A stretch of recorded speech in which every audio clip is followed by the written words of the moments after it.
We obviously talked about that 5,000 with Nico Young, Charles Hicks, Amon Kemboy, among others. A lot of top flight collegians in here.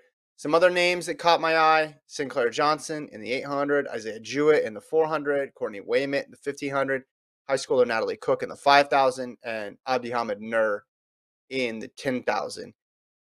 Any one of those stick out to you, or are you hearing anything exciting set to happen in any one of these races? Well, typically for this meet, there's a big unknown about the mentality and the goal and the expectation of these athletes are, because obviously now that we're in outdoor season, it's not you need a top 16 mark, you need a top 48 in your region. So the incentive isn't there to go nuts. But sometimes you don't get a lot of opportunities to go nuts, so you might as well take advantage of it. Like NAU, they ran like 13:20s in their 5K at Drake last year. They didn't need to do that to qualify. They could have ran 13:40 and they would have been fine, but they ran faster. So you don't know the incentive of the different athletes if they're trying to just qualify or PB. I'd look at Abdihamid Nur in the 10K as the most intriguing one, because he clearly could run an incredible 10K if he wanted to. He has the talent. He's coming off of the 5K, 3K indoor double.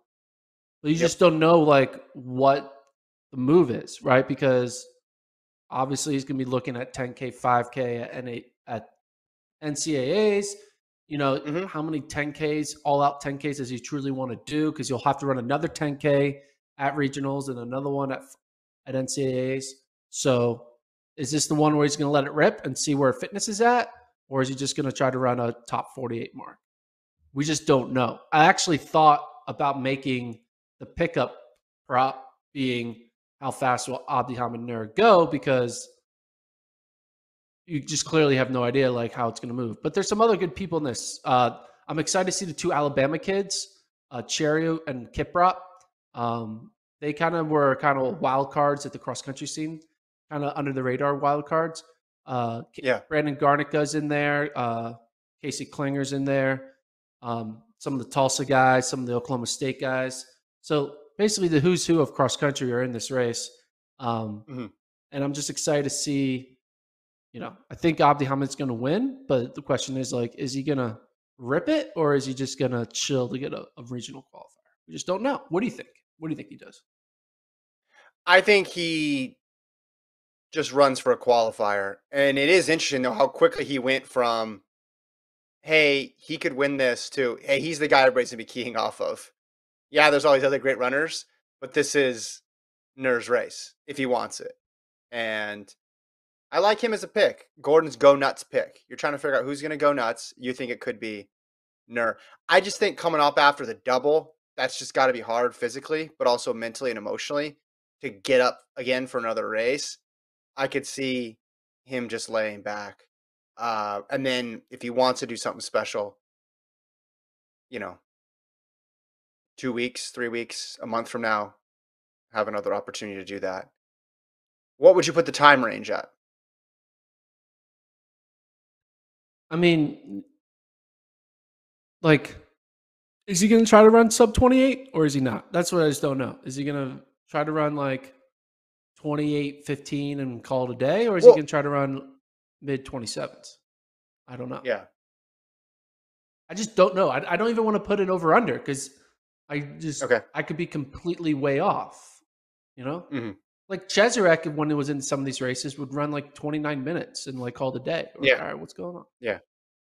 Well, this is where the difference between indoors and outdoors is so stark, because if this was indoors, you'd say, all right, you have one opportunity to run this, and the mark is going to be way faster than it's ever been. Don't leave anything for chance. Now you're talking about 48 in your region. So you have a lot of margin for error, especially if you're really good like he is. What about the 5? What about the men's 5 with the race that we talked about at the top? I think that will just naturally be quicker, because the 5,000 has been quicker everywhere. I mean, you look, it took 13:20 something just to qualify indoors. That would have been like top 2 any other year. Yeah. I think we're going to see there's going to be a when we look at the end of the day, at the end of the season, when we're going to look at the men's 5K marks and other distance of marks on the men's and women's side, we're going to be like, holy crap, so many people broke 1330 this year, or so many people broke 1350. It's going to be an all Yeah. time sub 1350 because 10 years ago, you run sub 1350, you're like on the trajectory of becoming like a good pro down the road. Hmm. You know, like that's like the first I ran in the 1340s. All right, I'm ready to go. Like, give me a Yeah. couple more years and I'm mixing up with the big boys running 1320s. But everything has just been shifted 20 seconds where now it's like, all right, you got to run 1320s and then in a few years mix it up with the big boys and run sub 13s. But yeah, I'm excited just to see how many people run fast. The winner isn't really, I think Abdihamid Nur is the clear favorite in the 5K. Um, No, he's but around the 10.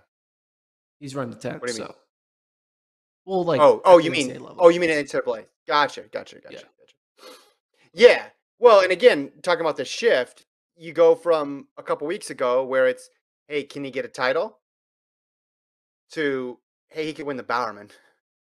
And Yeah. if he's going to win, if and everybody is trying to unseat him now, and that's the difference that one meet can make. Because yeah, he ran fast times during the regular season of indoors, but there's people who put up more impressive marks.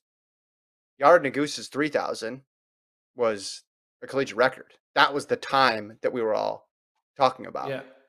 Some of those 5,000-meter marks from BU with Wildershut. Those were the marks on the men's side we were talking about. But you go to championship season, you win the title. That's what people are talking about. You go back to back, then you're the guy to beat. Then you're absolutely the guy to beat. Um, I'm interested to see Sinclair Johnson in the 8. Kind of want to see what she has. Obviously, she's a threat to make the team in the 8 and the 15. She's now with the Pete Julian group there, the Union Athletics Club. Very early days for them, but also not early days. I think we're about 80 days from USA's, Gordon. It's not that far away. Like it's an early championship, and then Worlds is shortly after that. So I remember I talked about a month ago or a couple weeks ago, like we're going to see some fast times early season, especially from the people who skipped indoors because you don't really have a lot of time.